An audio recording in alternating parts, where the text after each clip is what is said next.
If you would like to support the channel, please consider becoming a patron on Patreon. More information in the description below.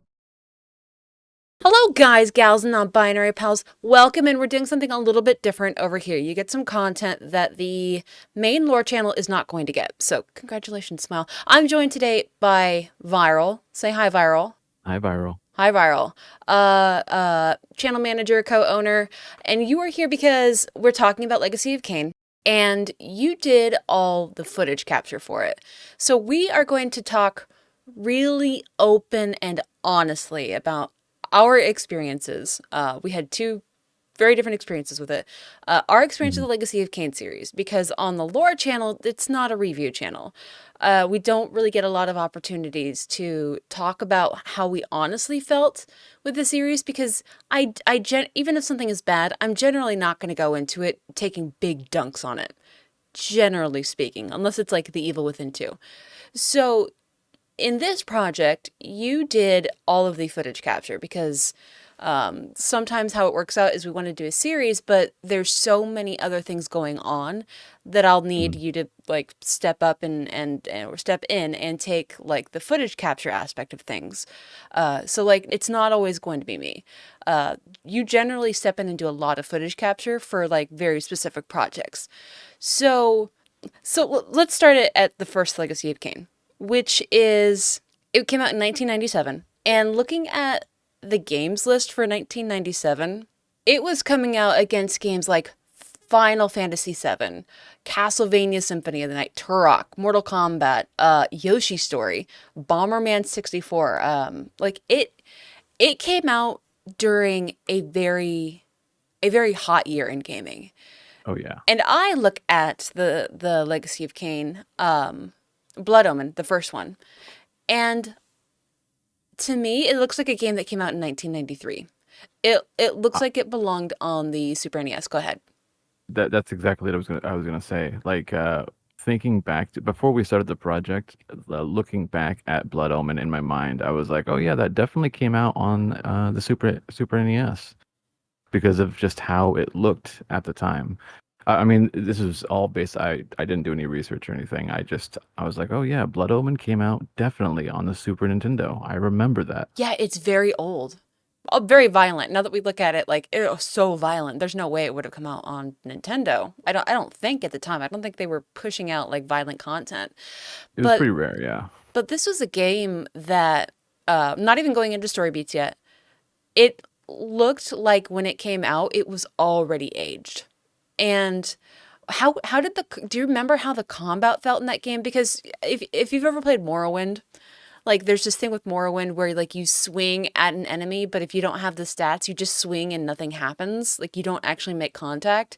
Like Oh really? watching the footage of that gave me that same feeling of frustration because it didn't make sense. Yeah, there wasn't a lot of so like what you said, like sometimes you'll swing a weapon and it'll just kind of go through them. There's like no hit registration, right? There's like no You didn't hit the right feedback. pixel, buddy. Yeah, exactly. So in that game there was a lot of jank, Mm. is what I like to call it. So like you'd be swinging, right? And you would have no idea if you're actually hitting the enemy or not. If they're not like directly beside you, or like you can't attack diagonal, or you can, but it's awful. The combat was really rough. Yeah, and the map system, like it was kind of cool to see. You could like open up your menu and you could have like a full map system, but it looked like actually trying to get around map areas like as Kain. It looked like it was irritating to do. It looked difficult. It reminded me a lot of the old Hobbit game that came out. Like I think it was on the Super NES, where playing the game in itself is just part of the challenge of the game. But with that said, and we'll go back through more gameplay mechanics as we go. If you remember anything, feel free to chime in. Yeah. That said, though, the actual story of Legacy of Kain, at least of the first one, was really, really good. The Oh voice yeah. acting is like looking at the games that came out that year. The voice acting quality and even the writing, even though the writing was a little hit and miss, was Mhm. like unlike anything that had been done at the time. The voice of Cain was just commanding and he's interesting, and you want to hear everything he has to say. Oh Um, yeah. and Like it even in the menus, like going into the pause menu and like having him read out item descriptions. Like mhm. I was just enthralled by all of it, just listening to him. Was he the same Cain throughout the whole series? Was this the same voice actor? Do you I know? believe so. Yeah. God, what a voice! I think they were all the same voice actors. That's really cool. I appreciate that they did that. Like starting out with it, the story starts with a murder. Um, and you're playing the character as he gets killed. So it's not a happy story. And from the very beginning, they're telling you like this is a mature adult story. Uh, Chances of there being a happy ending is very, very slim. This is a dark world. And as you proceed through the world with Cain, you come across like corpse piles, cities that have been overrun with plague. There's monsters all over the place. Like, how did Cain even get through these lands in the first place? And part of the story is going to find the Guardians. Mhm. Now, the issue, kind of moving on past the first Blood Omen, it's hard to look back at the original Legacy of Kain and see it with all the retcons that come later or the additions that don't really make sense, aren't really necessary. This game goes on from that original 1997 Blood Omen to Soul Reaver to Soul Reaver 2, Blood Omen 2, which I gotta be honest, I entirely cut Blood Omen 2 from the lore list because what the French toast was that? Yeah, Um, there was a lot of there's a lot of contempt for that. Some I people would say think it's not rightfully even so. canon. Yeah, Yeah, it's rough. But yeah. there is a reason behind that. There's if I can get into it a little bit. I did some research. I did a lot of research on Blood Omen 2 to figure out if it was even canon because this the story just like what I didn't know where it was going or like if it was Hmm. even connected to like the main like series really because it didn't make any sense to me. So I did a lot of research and it is connected sort of loosely. Very But loosely. Blood Omen 1 came out and from my understanding they started working on Soul Reaper and Soul Reaver 1 came out and it did so well that Did it they really? had already yeah they Soul Reaver 1 came out. They had already started production of Blood Omen 2. Soul Reaver 1 came out and it was so highly praised that they pushed back Blood Omen 2. Oh no. Yeah, and so it was like a smaller team that was just kind of working on it in the background. That's why it looks so terrible compared to the It's like uh comparing a PS2 game to like a PS Vita game. The jump from Soul Reaver 2 to Blood Omen 2. That's a very yeah, unusual. I'm gonna sip my drink really quick. yeah, it's and I can't quite remember the story of it, but like the Well, director. maybe I should asterisk specifically for the lore. If you're uncertain what we're talking about, this is all built off of the assumption that you know the stories of the games, that you went and you watched the lore videos on the main lore channel, because I'm not going to go through and re-explain story beats. This is like a after the fact, you've watched everything, you're here now, you get it, you kind of understand. Now you get the behind the scenes of like what we experience and what actually like we think of these games. So go ahead. The director what? Oh, the director of the series. I can't remember her name. Mhm. Uh, but they wanted to keep the story consistent throughout, and because Blood Omen 2 had, from what I remember, it's been a while. Blood Omen 2 had a story in it, and they wanted to continue that story. Amy Hennig. Hennig. Amy Henning, yes, Amy yes. Hennig. Uh,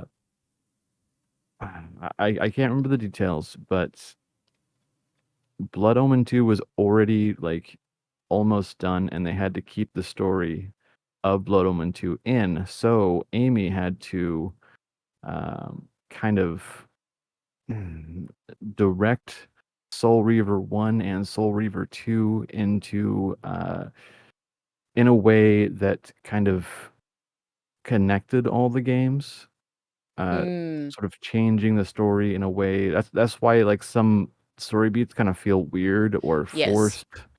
There Uh, are at times, going through the game, there are times where a plot point is presented. What it comes to mind immediately is Raziel finding Cain's mausoleum, mm, and then nothing comes of it. Like he makes a comment that surely this is of importance, and this wasn't a coincidence, and then it never comes up again. yeah, yeah, I remember There are, that part too. yeah, there are points in the story where even though there is like an A to B telling of it, where things get dropped or changed to the point of where when something happens, it doesn't matter. Like, and you can tell when it happens, this doesn't matter. Why are we spending time on this? So let's go back a little bit. So let's go back to Legacy of Kain, the first one. Mm, You go through his adventure. You cleanse the pillars of Nosgoth, and then I know that this isn't like a first in gaming like at all, but you're given two options at the end. One is cleanse the pillars, save the land of Nosgoth, and this was a different director. This was under Dennis Dyack, directed this. So I don't think this game was made with a sequel in mind. But you're oh, given the option to cleanse the pillars, restore the land of Nosgoth happily ever after, or defy that possibility, and Cain rises to be a usurper of power. And the canon ending there being Cain defies it and he comes to usurp power. So what this does is, first off, I love that. I love when things have like a dark ending, but at the time, 1997, if you played it, you didn't know that. You just probably people chose the happy ending, and there you go. Neat mhm. little wrapped up story. Even though So Kane is an absolute monster throughout the whole oh, thing. Cain is this game does a great job of you are playing as a monster. You are not playing as a good person. Cain does despicable things to just fucking awful people. Nobody here is a good guy. And that's kind of the beauty of it too, is that like as you're going upon reflection, you see that like all they're doing is victimizing the people of Nosgoth. Like vampires alike, humans alike, everyone is being victimized by these people playing their power games. But you know, it's a 1997 game. You don't really get to observe that as you're going. Maybe upon a second playthrough, you can see that like these people that you're feeding off of are really the victims of the story. Cain is not really a victim in the end. He makes his choices. Like he's dealt a bad hand, but he makes his choices. So the going off the canon ending being that Cain defies fate and all that, you go into Soul Reaver, which introduces the character of Raziel, and I love Raziel. He's a spicy meatball. He's kind of an angsty piece of shit, but he also approaches his role in life as like he tries to do his best with it. Hmm. So he seems to, the word isn't love. He wants to take care of his clan, his vampire clan. He wants to serve Cain. He wants to essentially, be a good boy. Um, He had a lot of passion for being a vampire and being in yeah. this. I He had the same vision as Kane, essentially, and like wanted to see it through. But Yeah, it's kind of weird to be like I think that it's hard to say what the other lieutenants were thinking. But he seemed to want what was best for the vampires. Which was, it's kind of cool to be like looking at something from the outside and seeing, oh, this is jacked up, this is awful, but from their point of view, they're doing the right thing. They've made a world that the vampires can inhabit, and they all have their clans, and they've taken over Nosgoth, and they're doing their best. The kingdom is rising, and they all worship and adore Cain. Raziel is cast down because he evolves faster than Cain. At least that's what you're led to believe in the beginning. And this is kind of where the wibbly wobbly bullshit starts. yeah, Because there's nothing that what really gets to me is when there's nothing in a story that makes you believe that there's more to the story, and then later they start like throwing story beats at you that change your perspective. So this happens, at least in my opinion, it happens a lot with the character Cain, where at the opening of Soul Reaver, like Cain is just a son of a bitch. He's the same son of a bitch he's been all along, but you're really seeing it because of what he does to Raziel. Because Raziel grows wings before Cain did, he tears the bones out of his wings and he casts them into the Lake of the Dead, which is how Raziel becomes what he becomes. He becomes the Wraith, the Soul Reaver The for the Wraith. Elder God. Yeah. But in actuality, like what you find out, is it even in the first Soul Reaver or is it the second one? You find out that Cain is doing all of this because he's trying to save Yeah. Nosgoth or something. Like he I hate that. I fucking hate that because his motives were pure. He's an egotistical piece of shit, and he hated that Raziel was out evolving him, but all along it's like, what is a king to do when he's dealt a bad hand? How does he save a kingdom? It's retconning. I think I don't look at those early cutscenes as they knew what was going to happen with Cain all along. It kind of skews your view of what happens in a story at any given time, because at no point was Cain doing this with like sorrow in his heart. He wasn't regretting what he was doing. He looked upon Raziel with contempt because he out evolved him. But what you It find was out like, late, go ahead. yeah, it was like retconning his personality. Yeah, yeah, and I they kind of tone it back a little bit as they go, but in those opening scenes, essentially Cain he had gone into Mobius's old time streaming device room. He had seen the futures that were coming upon the vampires. He saw bits of the past that he wasn't aware of before. He was made aware that he was the guardian of balance and that nothing he did at the end mattered. And it was only because it was only luck that he was here now, because if he had sacrificed himself at the pillars before, it would have been for nothing. Vampires would have been extinct. Nosgoth would have fallen to the Hilden. Like, these weren't revelations revealed as they went. It was like Cain knew this all along, but they don't tell you Mhm. Cain knew this all along until the very end of it. It's very tiresome. Like even trying That's- to explain it now, it's difficult because it's so. The word I kept using in part two was convoluted. It's very convoluted. It's not explained well. I always hate when characters are like, "Oh, listen, trust me. Just trust me." Yeah, yeah. For It's like 3 games, he's just like, "Trust me. I know what I'm doing. I'm not gonna explain anything. Just trust me." Yeah. Um, and they did a really good job with Raziel in that regard, because Raziel gets more and more tired of people's bullshit. Like Yeah. the more people talk to him, the more fed up with them he gets. And they did a great job with that, because the frustration that the viewer would have is felt by Raziel, where essentially by the end of it, there's a point where he tells the Elder God, like, people were killing themselves because you are so tiring. People would rather off themselves than listen to you talk, because it's just games, just word games over and over. Mhm. Sorry, I just punched my microphone. Cain in particular, as you go, you hate him at first. At least I did, because he's just such an asshole.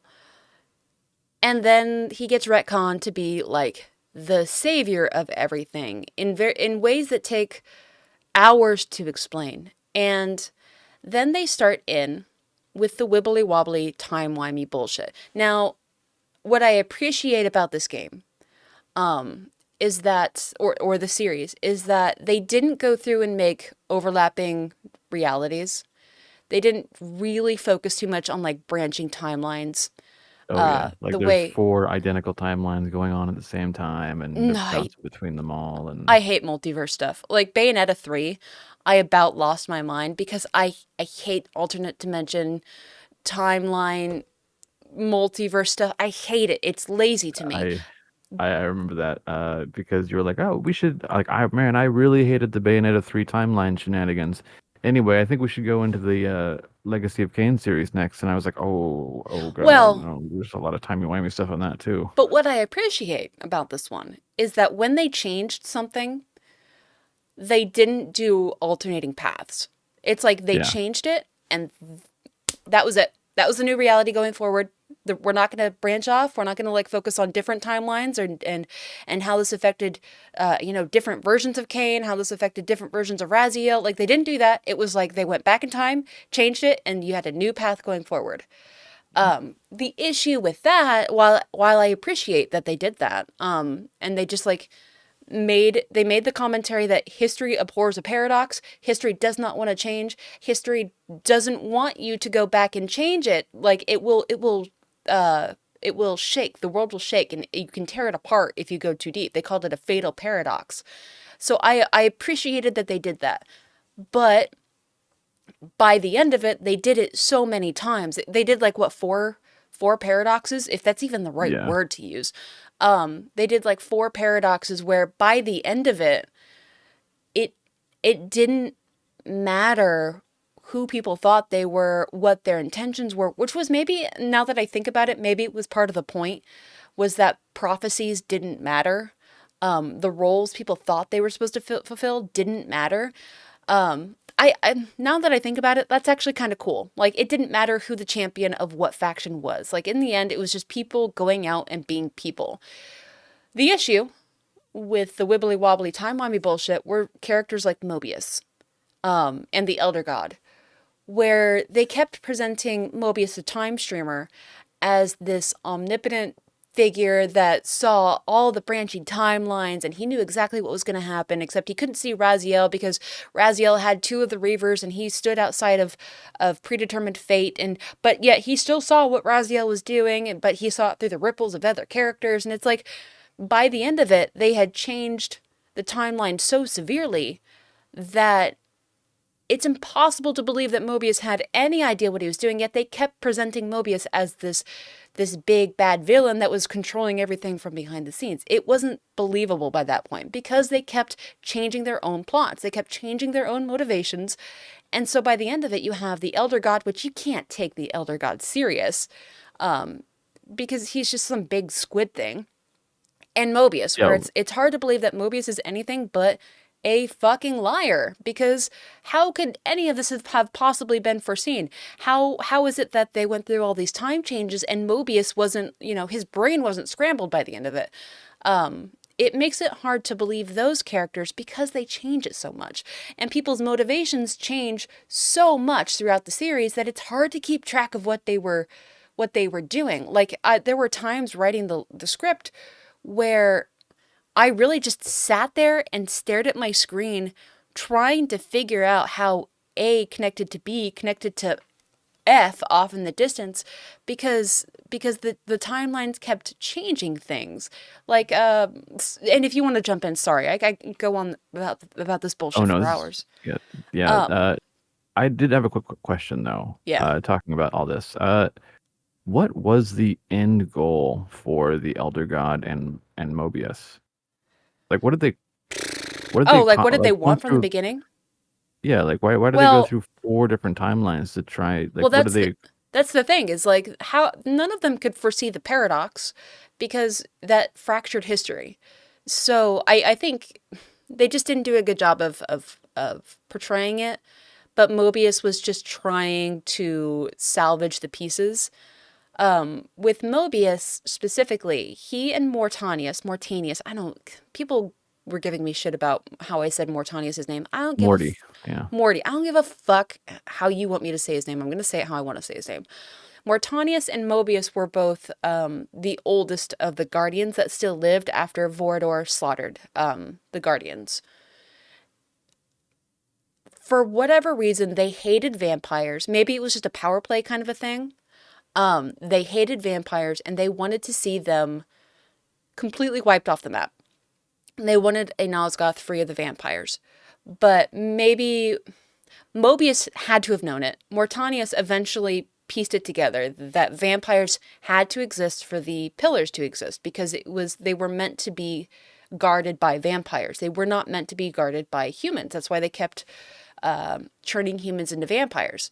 So every generation of guardians that came that were human made them weaker so that the Hilden could return. And by that point, even if the Hilden weren't enemies of Nosgoth to begin with, after thousands of years being exposed to the demon realm, the Hilden were absolutely out to destroy everything on Nosgoth. So the pillars had to stand if they didn't want Nosgoth to fall. And Mortanius came to eventually understand that their hatred of the Ancient Ones, of the vampires, while they had reasons to hate them, they needed the vampires to exist. So trying to wipe them all out was essentially shooting themselves in the foot. They couldn't do that. Mortanius was another character that got retconned into oblivion.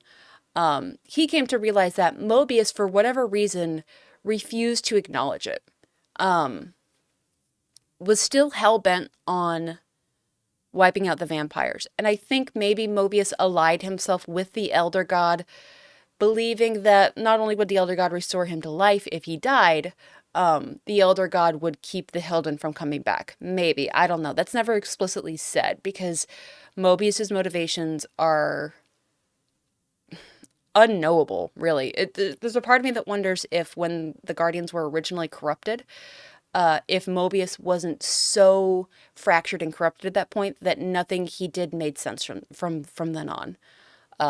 It's really Yeah, hard to yeah, say. he's Mobius was not well developed. He existed just to be the cackling bad guy in the background that goes, "Oh, I'm going to undo your plans. I was the villain all along." Like, yeah, we all yeah. knew that, buddy. Like nobody's confused by how evil you are.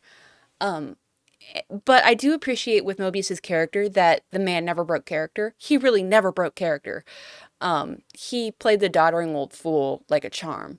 They just didn't do a great job of explaining why he was doing what he was doing, other than vampires bad, me good, essentially.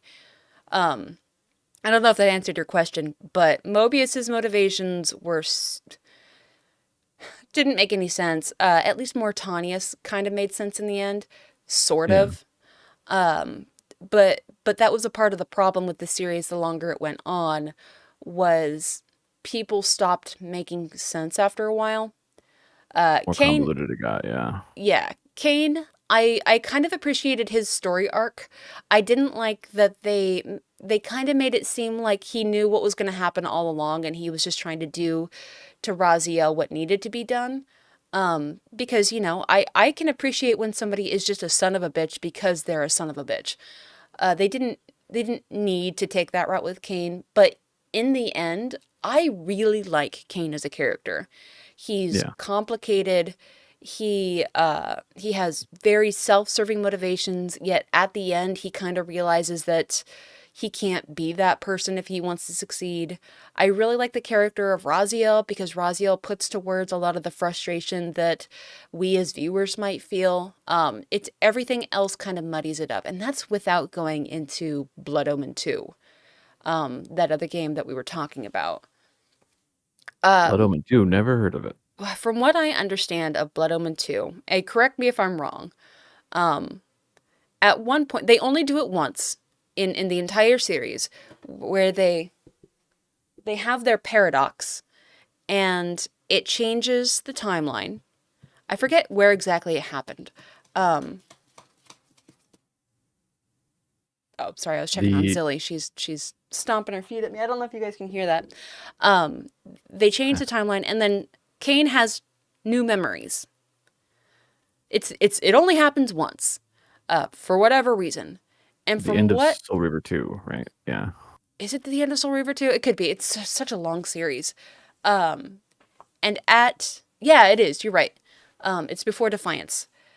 And that Blood Omen 2 is what Cain sees in the future that will happen specifically with Janos Audron. That ancient vampire, if he's resurrected, will go on to become a monster, essentially. And he will become tormented by mankind. Janos Audron has to stay dead. And Blood Omen 2 is why he needs to stay dead. That's what I understood about it. I don't think it's a back in time thing. I think it's a what happens in the future kind of a thing. But none of Yeah, it, like it.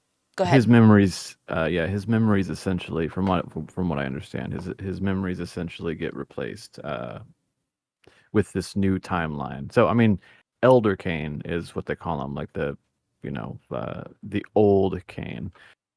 In Blood Omen 2, you're playing as the young Cain, and this is like the young Cain's memories, and so Elder Cain is getting his brain is being flooded by all these new memories from this new timeline, and that's how he kind of understands what's happening. Hmm. Wait, so you're saying that Blood Omen 2 was a prequel? Or was in the past? Uh, The way I understood it was he gets put to sleep and he wakes up, I don't know, however many. They seem to like the number 500, so 500 years in the future, and discovers that this was the future with the Hilden and humans, with vampires extinct and Iyanos Audron running around. That's the way I understood it, but I could absolutely be wrong. so my understanding, when I researched it, was so Elder Cain is in the past, or in I guess in the present when the at the end of Soul Reaver 2. Um, when was that? That was when the pillars were starting to fall, right? Or right before the pillars fell? At the end of Soul Reaver 2? Yeah. I Um, think it was before the pillars fell, I think it's right before Cain was before. born, I think. Cain is trapped in the timeline where it's right before the pillars fall. Raziel is thrown back in time or forward in Y- time. Yeah. Okay. So, from my understanding, at the end of Soul Reaper 2, Elder Cain creates the paradox, which changes the timeline. Uh, And and he does because that it changed, by not allowing Raziel to be consumed by the Soul Reaver when he's supposed to be. yes. And so that changes the events of history. So even though Elder Cain is in the past, technically, uh, boy, this is gonna get complicated. It's wibbly wobbly timelimey bullshit. That's why it's difficult to talk about this series because it's not done Yeah. great. So Elder Cain's mind gets flooded with new memories of his new life in this new timeline. Even though he's in the past, his he gets memories of the current young Cain. That's that chose not to save the pillars, and then went on to conquer Nosgoth essentially. But then Blood Omen 2 happened, where he got defeated by the Seraphim, I guess. So that's what Elder Cain saw, was his younger self going through all these events, Hmm. I'd be honest, even my though like you started talking about like the back and forth, my eyes just started to like a little like what even the fuck? Uh just one eye just slowly going back into your head. Yeah, yeah, it's an example of like I hope I'm not I'm kind of taking a shit on the story, but not too big of a shit, you know. It's just it wasn't well executed because I feel like these games were created now that I know that they were kind of out of sequence and not done the way they were supposed to have been done. It's like they got to a point in the story without having road mapped the story out. Which is why it's important to road map your stories and to stick with it because it's like they got to a point and we're like, oh, it would be really cool if this happened, and then it retcons things that happened in the past. Which sometimes you can do that, but this game does it so many times, and they don't properly change characters like Mobius to like reveal that it's hard to keep the plot. Um, I let's move on from Blood Omen 2. Let's go right into Defiance because that game is a big turd that we don't need to dwell too much on because also in the end it doesn't even matter. None of it happens or none of it took place. I don't know how to explain it. That game doesn't matter. Uh it's a game. It's you need to have like you need to what's that meme? The Sunny in Philadelphia meme where it's like with he has like the Charlie. red line. Yeah, the Yeah. Charlie meme. Yeah, it's Yeah. like We you need a diagram, yeah, we can we to I think explain it we all. can discount that game because what happens in Defiance, defies what happens in that story. It doesn't matter because they do they have another paradox in Defiance? I don't remember. But I don't believe so. they come to a conclusion where that timeline doesn't really matter so much, or what happened in that game doesn't really matter so much. Um, Remembering Defiance, going back to the gameplay aspect of it, what I saw in Defiance were really antiquated puzzle mechanics and combat mechanics, a lot of padding in the game that detracted from the story. Like me as a player, I would have gotten extremely frustrated like a third of the way through the game because the story was being obfuscated by really irritating platforming and puzzle mechanics. Mm. Which, I mean, it was the best looking game yeah, in the it looked series, great. and it did play much better than the other ones. To be fair to it, Hmm. but yeah, it was a lot of there was a lot of fluff, a lot of padding. I mean, the whole series has a lot of padding. Like Yeah, Soul Reaver 1 and 2 is is like 6 hours of block puzzles and then like an hour of story. don't like that, man. That's see, these are games that I wouldn't have made them through on stream. I would have gotten frustrated probably with the very, very first game, to be honest. I would have gotten frustrated with them and I wouldn't have wanted to continue. Oh yeah. I mean, at least with Resident Evil, you could shoot guns and watch the zombie's head explode. With these, it's like, no, you're gonna sit down and you're gonna do this 45-minute puzzle and you're gonna fucking like it, asshole. Defiance seemed to have a lot of that. And without going too deep into it, it had a lot of story changes. And I keep thinking in my head of like when a kid comes up to you and is like, and then, and then this happened, and then this happened. Like it feels like a lot of that where they could have cut down on the story quite a lot and gotten to the point, but they didn't. Mm. I'm curious as to how these games performed after the first Soul Reaver because the gameplay of it seems to be its downfall. The story is good.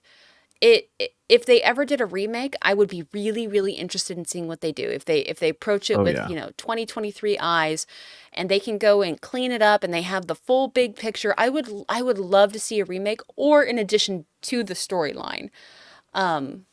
Because really it is an amazing story.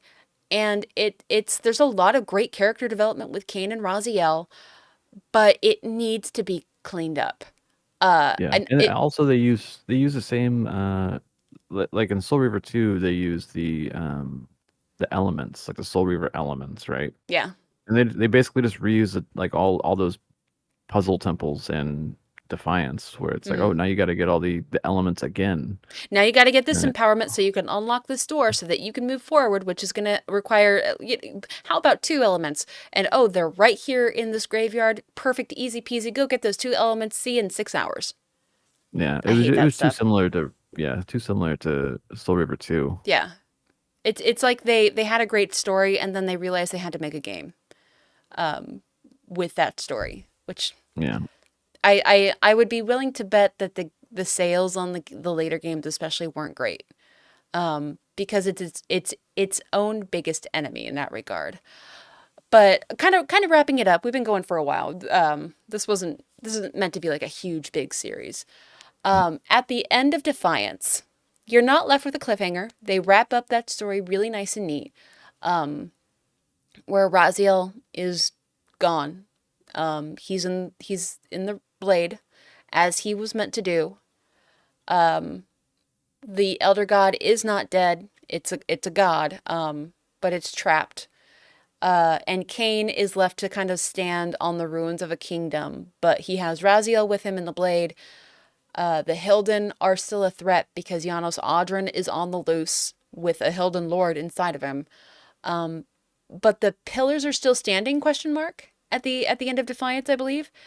There's still a chance.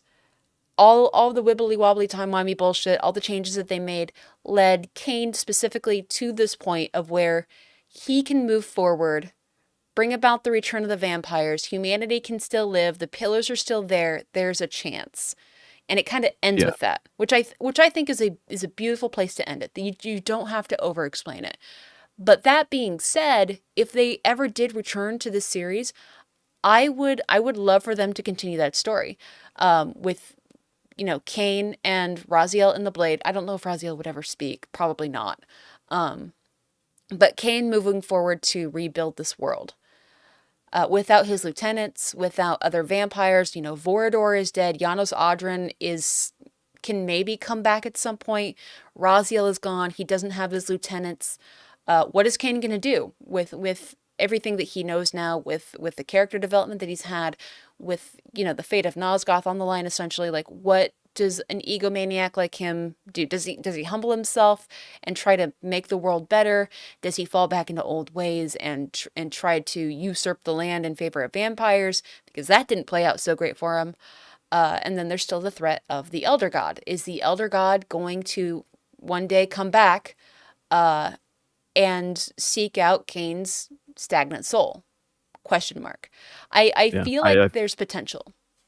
I think they ended it in a really good spot. Like Yeah. just like you said, like wrapping all the previous games up pretty much, and just being like, okay, moving forward from this spot. I like the way that you ended it in the lore video. It's something I never really thought of, because like to me it was like, oh, the end, and that's the end. But when I played the game, but with your lore video, it was kind of like, oh, there's more. There's still more to do, but Mm-hmm. everything else is done. Like everything else is cleaned up. Now we just need to focus on the future, as opposed to all the timey-wimey stuff that was happening in the previous games.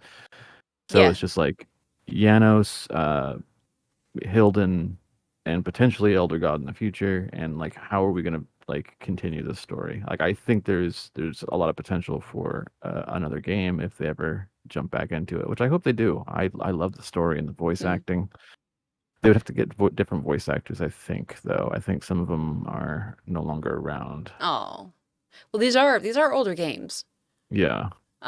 So wrapping it up, I would give this series like in terms of story, like a 7 out of 10. I wish they had cleaned it up. I wish it had been a bit more clear, but that's just the story. From a gameplay aspect, what would you give the series? From a gameplay Yeah, and aspect, keep my scoring system is like 5 is like it's perfectly average. It's neither good nor bad. Disappointing in how average it is, but it's just meh. so the thing about the gameplay, just real quick, Hmm. I will say, like, the gameplay was terrible, right? Yeah. But I could see the potential that they were trying to go for, and I don't know if it was just maybe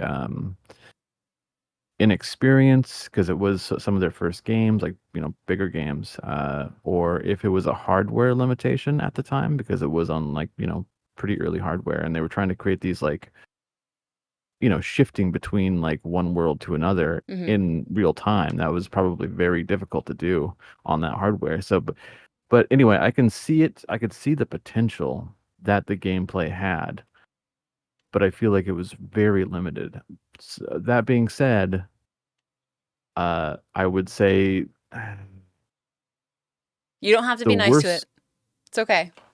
The worst parts of the gameplay, I would say, are easily, if 5 is your average, then I would say probably like one or two That across bad? the multiple game. I had a rough time I could through see sometimes in the some of the footage you worst. would leave notes in it being like, "This is bullshit. Jump to this point."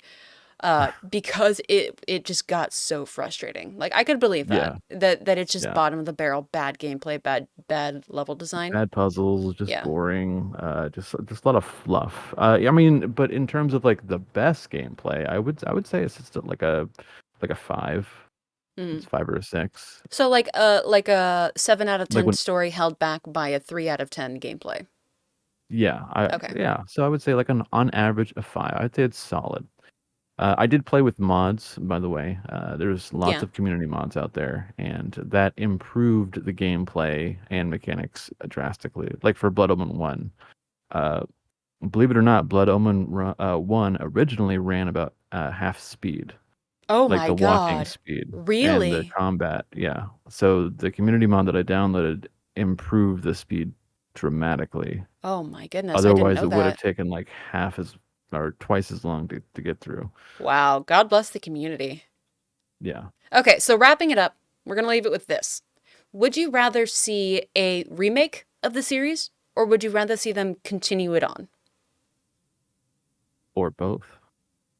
You can only choose one. Oh, God, I would rather see a remake and have them do the story correctly before they move I on with would it. rather have a yeah, I would rather have a remake. I think Okay.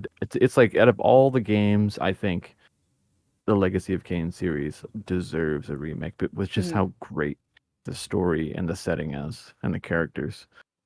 Yeah.